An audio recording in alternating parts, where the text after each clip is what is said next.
Imagine losing all your open tabs just because you closed your browser, only find a blank start page with none of your previous tabs. What if there was a simple setting that could bring everything back exactly where you left off?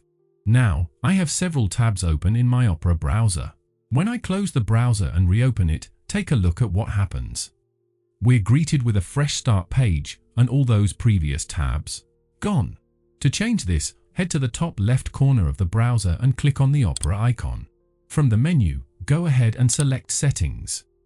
Once you're inside Settings, look over to the left panel and select on Startup. You will see three options here. The first option, Begin Fresh with Start Page, is probably the one that's currently selected, and that's the reason your tabs were disappearing. So, to retain your previous tabs, simply select the second option. And if you want the Start Page to show up together with your previous session tabs, simply leave this option enabled. Let me browse to a few pages here to see this in action.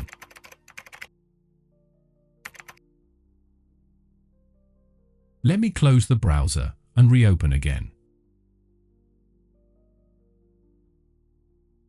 There we go, every tab restored, right where we left off. Nothing lost, nothing missing.